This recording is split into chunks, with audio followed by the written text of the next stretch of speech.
it's tough, and it's tough. You know, Carson Wentz has put a ton into this season, and to get to this moment, and especially, you know, the things that he's gone through, and it's a tough call. And to go out there and get to play in a playoff game was special, and I can't thank them enough for their support. And it was it's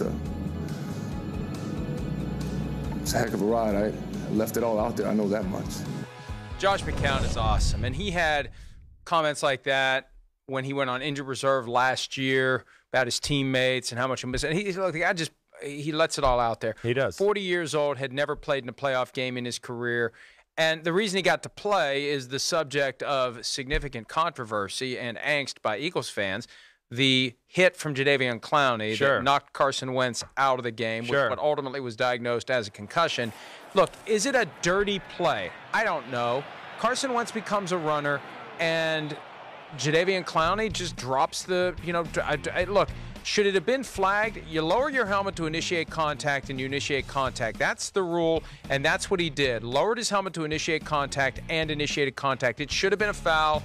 It'll be interesting to see if he's fined. Probably. Right? Yeah. I don't think it was egregious enough that he would have been ejected. Right. But the bottom line is this. The damage is done. Yeah. I mean, you can call it a dirty hit. You can fine him. You can suspend him. It doesn't change the fact that it was an opportunity to take a shot at the quarterback, and it knocked him out of the game, and it changed everything for the Eagles after that. Well, it changed everything for all of us. I mean, come on. I mean, the reason we were watching that game was Carson Wentz and Russell Wilson. Especially with Philadelphia, Carson Wentz is by far and away the best player on the Eagles the last month of the year. I mean, I don't think any of us – I think all of us thought that the Eagles were going to win. It was going to have to be with Carson Wentz making magic and making a few plays down the stretch. So it ruined it for us from that standpoint. Now, I don't think it's a dirty play. I don't.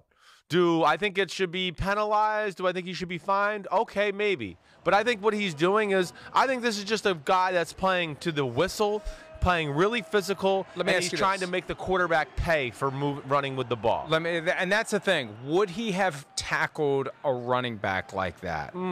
I think he would have. I do. I think he's going all out. But you just said he's making the quarterback pay for running the ball. Well, I think he's just not treating him any differently. I think he's going. That's different than making the quarterback. What's your answer? Is he not treating him differently, or is he making the quarterback pay for running the ball? Okay, all right. So then, no. My answer would be I think he's trying to put a lick on anybody he can put a lick on, no matter who they are. I think that's what Jadeveon Clowney's trying to do. He said after the game, I was just playing fast. It was a bang-bang play. I don't want to hurt nobody in this league. I've been down the injury road. It's not fun. My intentions weren't to hurt him. That's a great player over there. I hope he's okay. It was just a small hit. I don't know about that. Everybody was going crazy. I'm like, I didn't even hit him that hard. I was like, why are people booing? I didn't think it was that crazy of a hit. I fell on him a little bit, but I didn't think it was that big of a hit. Look, the bottom line is he lowered his helmet and initiated contact with it, and that should have been flagged. If they're going to flag that and the rule's still on the books, that's an instance where you flag it, and it will be interesting to see when the NFL discloses the fines that flow from these games. Will he be fined? And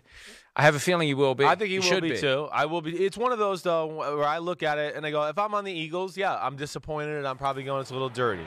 If I'm on the Seattle Seahawks, I'm going, man, I love Jadeveon Clowney. He just plays physical and brings it, which he does. This is the type of energy he brings to a game. Again, there was a few plays he made yesterday, Mike, that, again, F the plays up. It doesn't matter. It just doesn't go on the stat. His energy, his ability to direct plays, all of that. But I don't think he was doing that with, like, intent of, I want to knock this guy out. I think he's doing it more of, I'm a psycho defensive lineman who runs around like this every game, and I'm going to make anybody pay, with maybe his eyes getting brighter when seeing it's the quarterback. We talk all the time about how so many teams coach their defensive players to be scared of hitting a quarterback. This may be a product of Pete Carroll and the defensive staff in Seattle saying, when that guy decides to run, you make him pay. Make him pay. He's no different than any other running back. I'd coach my team like that. But I still think I don't think he does that move on a running back. If that's Miles Sanders or Boston Scott, I don't think he does it. Hi, I'm Mike Tirico, and thanks for watching. Make sure to hit subscribe for the latest news and highlights from NBC Sports.